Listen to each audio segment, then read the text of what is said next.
It's officially December 2023. Welcome back to today's episode where we're discussing the pilot of the new Netflix series Obliterated. The first episode is titled Real American Heroes. It runs 55 minutes and it's set in Las Vegas. I logged on to Netflix yesterday to watch an episode of Food Bar for our best and worst of shows this I year. never have to log on to Netflix. Like, it's always logged on for me. Like, that's the one website. Amazon Prime, sometimes they'll kick me out. Hulu, it'll kick me out all the time. Netflix, I never have to log in. By logged on, I mean clicked on the little square. Okay. But when I clicked on the square, it came up with a banner for this, and it was Obliterated. It came up with the trailer for it, and so I watched the episode of Food Bar, and it was a really big coincidence because every single article I went to, every single review I went to, always compared this action to comedies. Food Bar. Yeah, Netflix has finally done it. It took 12 months, but they finally made an original comedy action series worth talking about this year.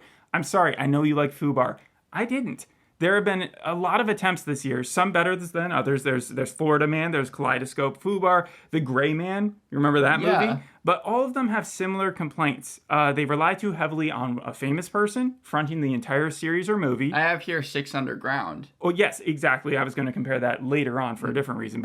Or they're regurgitating what we've seen a billion times, relying on tropes, and they never seem to pull off that whole, like, the team, the squad, the posse, the ensemble cast, you know? Right. And there's always underdeveloped characters in the secondary cast that you just don't care about. And most importantly, the jokes usually aren't that funny. Like, the action is there, they have a budget, but, like, the jokes just don't land. Well, strap in, because Obliterated has obliterated that premise. They've come in and they've said, hey, Netflix, here's your 2023 action comedy that's worth a watch. It's like the Hangover meets Scorpion meets Baywatch meets Chuck. Wow, you just mentioned all the ones that every single article is talking about. I promise I didn't log into any articles and read or do the research for you. Wait, so you're saying that you liked Obliterated? This is a gross show. Yeah, gross out comedy. No, it's brain junk food. Like, it is their sex, violence, drugs, everything, you know? It's MA to the truest terms. Like, this is not for kids.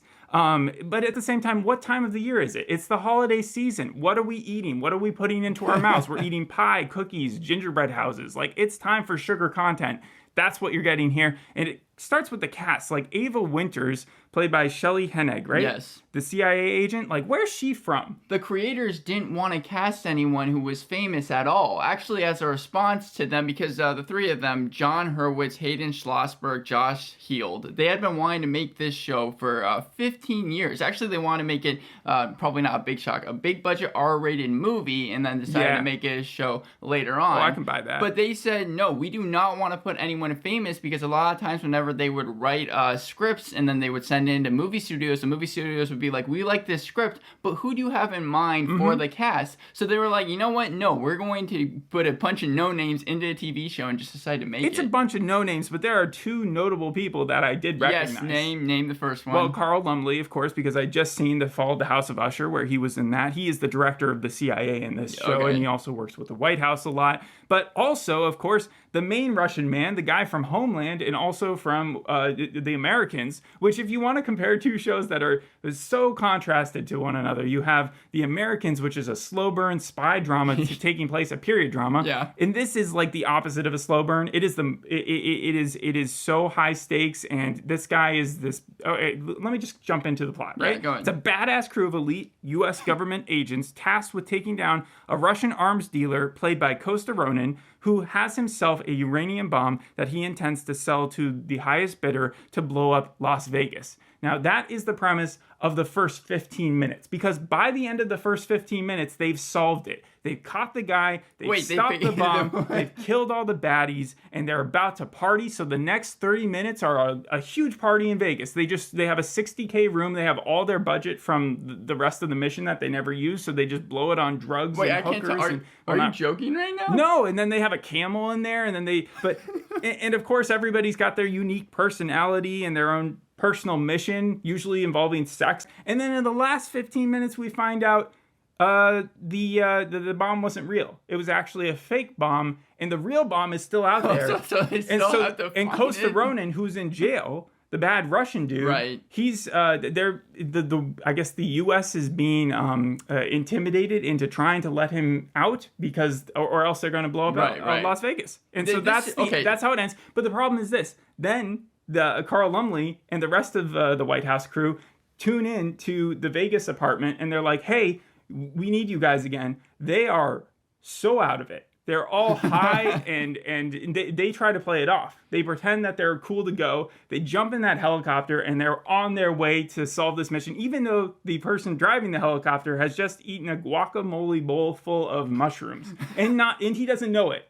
He just is like, I'm the only sober one here. And that's how the episode ends. This sounds exactly like a parody of 24. In fact, the creators were influenced by 24, and the show is supposed to take place over 24 hours, like only in a day. So a lot like Orange is the New Black in that season. And so you might be seeing Kiefer Sutherland show up. You haven't mentioned someone that I thought that you would... did someone play a gremlin in this? A gremlin? A gremlin? Okay, so I thought that they were in the first episode. They might be, but like, what do you mean by a gremlin? Well, you mean like there's an actual, like in Happy when they had the little donkey thing? All I heard was that there was a very famous person who I was interested to see because they were the one person that I'm going to run down the cast for for you. Show. So we've got Ava Winters, the CIA agent. She's leading the charge. Then you had Chad McKnight. He's a Navy SEAL, and he's also like a team leader. He's the love interest to Ava. Yes, he's from Legends of Tomorrow. Sorry, you asked really fast where Shelley Hennig is from. She is from Woman in the House Across the Street from the Girl in the Window, Lisa Maines. Was she the Neil's flight attendant? girlfriend? Yes.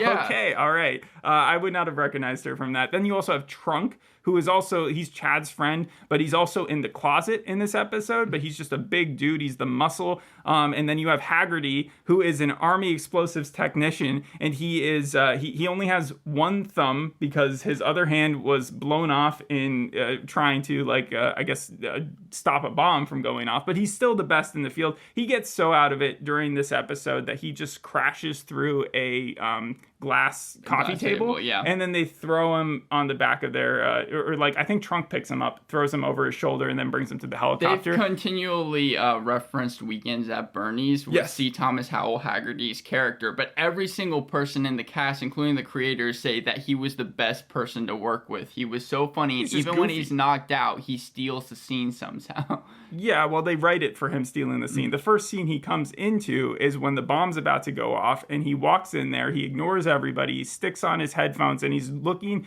through his playlist trying to find the right song while everybody is freaking out behind him that there's only 10 seconds, MacGruber. Like that type of scene. And then you also have Paul Young, who is the Air Force pilot. He is a married man. He is straight edge, and he is trying to talk to his family the entire night, trying to get his daughter, who is going to prom, to be safe and stuff. And at the same time, the craziness of Las Vegas is happening around him, and that's when he ends up eating that guacamole. Then you have Maya Lerner, who is their tech chick, and she has a massive crush on Chad, not realizing that Chad and Ava have a thing. And so she's the youngest of the crew, and she decides that her mission that night is to dress up as Ally Larder from Varsity Blues, i.e. the whipped cream on the nipples and then also on the junk. And then and so she walks out right at the most inconvenient time, sees Ava and Chad hooking up, and then ditches the whole party, and then she gets picked up by a Russian agent by the end of the episode. It's all a lot of fun.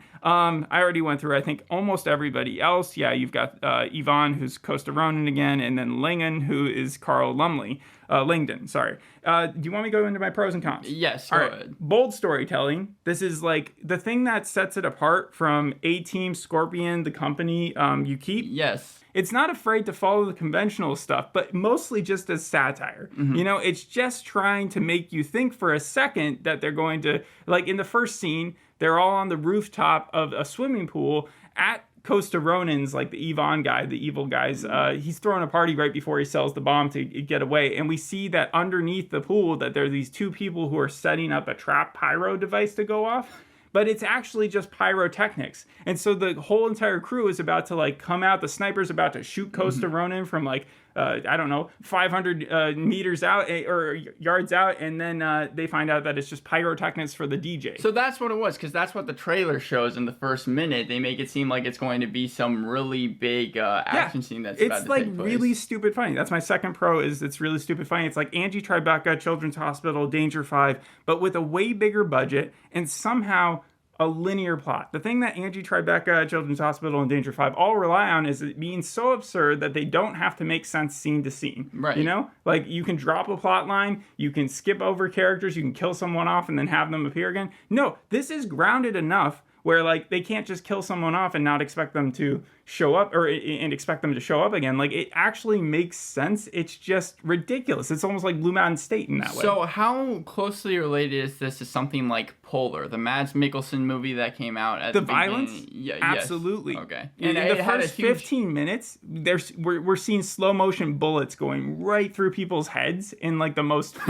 Like, yeah, they're laughing while they're doing it, and they're just so cool about it. Have you ever seen Team America, that South Park movie? Yeah, 2004. That patriotism is in this. Like, you have True Lies. You know how the gratuitous... You're talking about the movie. Yes, the movie. Yeah. The violence, and then also just like, this is not how the actual government would ever operate, but it's still fun to watch. And then my third pro is that there are no lulls. This is, if you're looking for a show that's not going to give you a pacing issue, and it's just exciting characters, I like them all. I like the tech chick, I like the pilot, I like the sniper, I like the bomb guy. I like DJ Candy Corn, even though he was only in there for like a second. Candy Corn? Yeah, so they just get done saving the world or saving Las Vegas, right? They start with the stakes really high, and they immediately solve that problem. They walk out there's a bunch of girls running after them, and Chad is getting really excited about that. They run right past, and they go and hang out with DJ Candy Corn.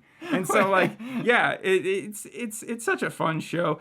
I am definitely the target audience for it. Yeah, because this says, it's not a surprise. The people that like the show say that you have to turn your brain off and you're going to have fun with it. But the last show that we did that was like that was Hijack, and you hated Hijack. No, Hijack is nothing like that. Hijack was a drama. When you talk about turning your brain off, though, in order to enjoy the TV Hijack series. was trying to sell itself as some sort of smooth spy assassin like scenario where, like, again, a plane gets hijacked and Idris Elba has to save the day slowly but surely. This is like just constant in your face. And I also like the fact that like the characters did feel developed despite everything. Like Ava she gets the smallest brief flashback of her grieving her husband, who apparently died in the past. And so this night is all about her letting loose, and that's why she ends up almost sleeping with Chad. They are sleeping with each other, but then he drops the love bomb because he's like, I loved you since the moment I met you. And she completely falls out of it then. She's like, no, this isn't working. And then Chad is also trying to get with her that night. Trunk,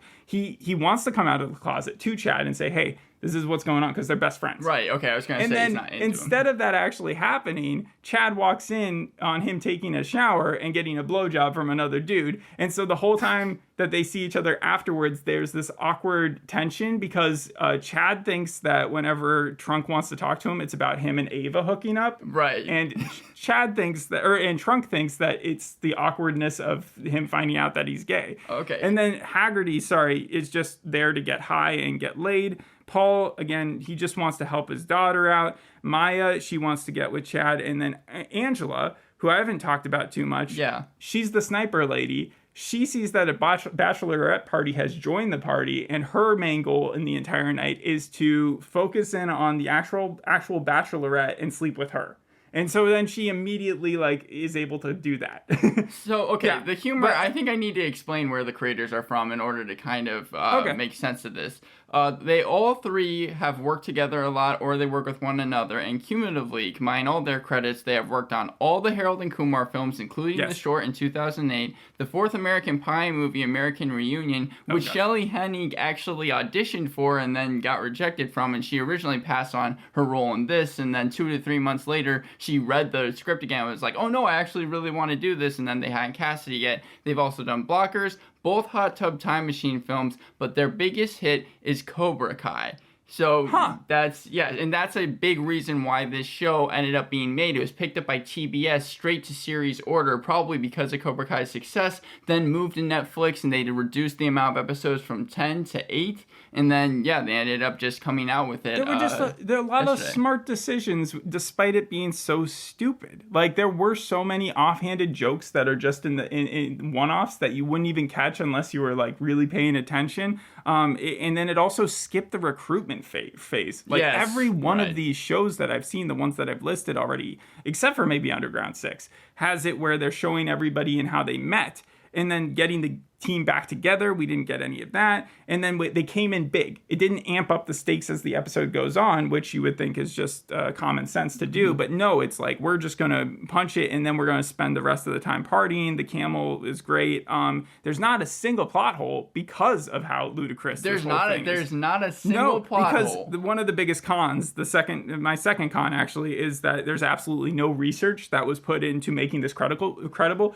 An average person could have done a better job making up elite agents just based off of like what we've seen in the news than what they do here. But that's not really the point. They also, like I said before, developed the characters in a way where I cared enough, because every single one that I said had a mission going in failed at that mission. And that's actually pretty smart plot development, because Ava gets so plastered that she starts to sleep with Chad, and then once he's dropped the love bomb, like that kills the mood, so she doesn't get that closure that she wanted. She wanted to move on with her life. Chad, he walks in on Trunk getting that blowjob, so Trunk doesn't get that like ease of getting it off his chest in the way that he wanted to. Haggerty does get laid, but then he gets so fucked up that he's like unable to do anything else in the night. Paul accidentally, despite doing his best to stay sober because he doesn't even drink, eats that bowl of mushrooms, and that's going to be weird. I'm going to tune into the next episode just to see how that turns out. It sounds like the Han thing, even though they didn't go back to it in the Fast and Furious 10 movie. It sounds like him when he ate the muffin. But we never see him get at all like high yet. Yeah, I know. They leave it for the next episode, which is really nice. Maya,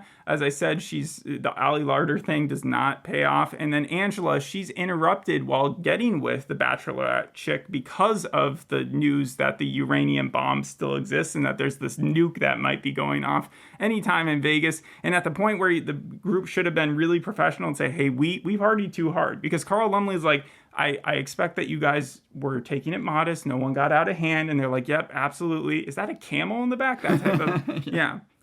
Should I get into cons? Yes, get into what. So what does not My biggest work? con is that this is just obnoxious. Like, this is not something my parents would enjoy. This is not something that probably a good 30% of people would enjoy. It's inappropriate.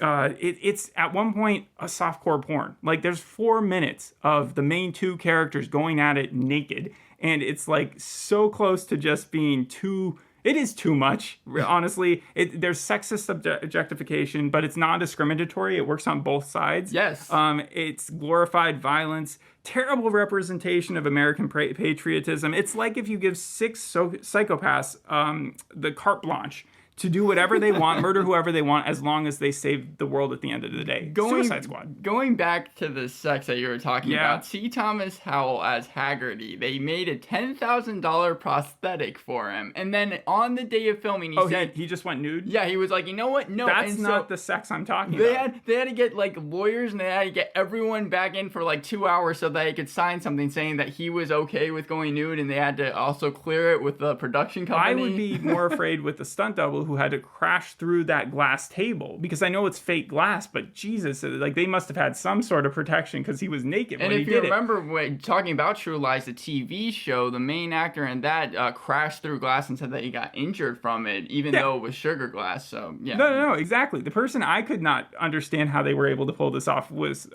the intimacy coordinator, because what I've heard about this is that like every single shot, every single like second frame that shows too much skin has to be like, they have to map it out and do this.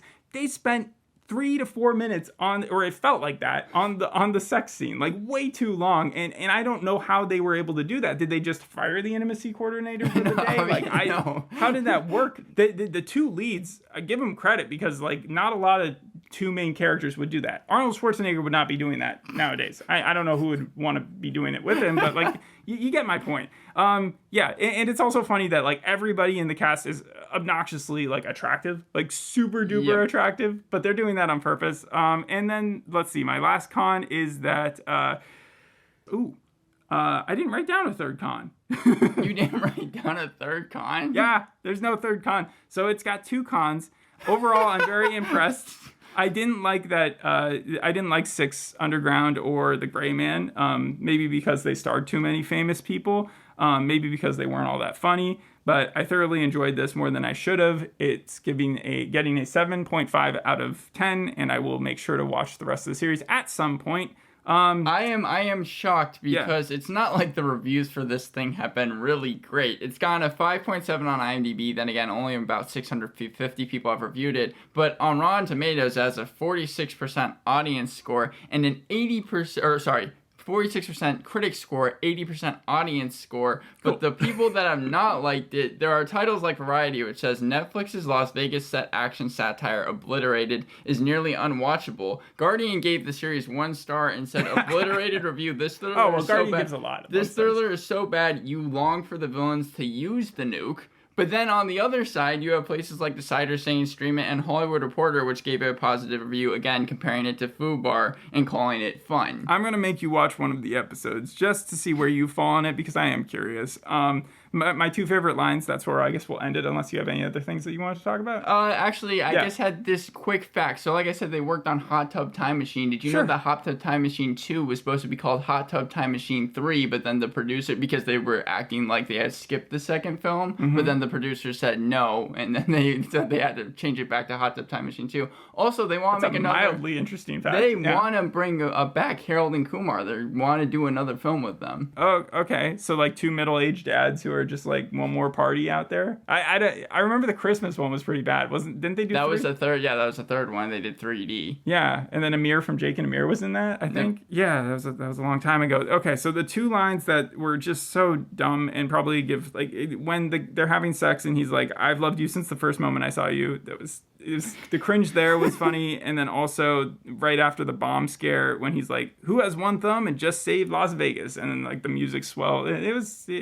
Overall, I recommend it. Thanks for listening. We'll see you on the next episode. Was only a couple more, like you said, until we do the top best 5? And worst of. Yeah, top 5, worst 5. I will say that this won't be on my top 5. Like, I like it. I don't like it that 7.5 is a pretty high score, though. 7.5 out of 10? Yeah. I've had, if you look back, I've given some 9s and stuff. So, thanks for listening. We'll see you on the next episode. Hope you enjoyed this one. Bye. Bye.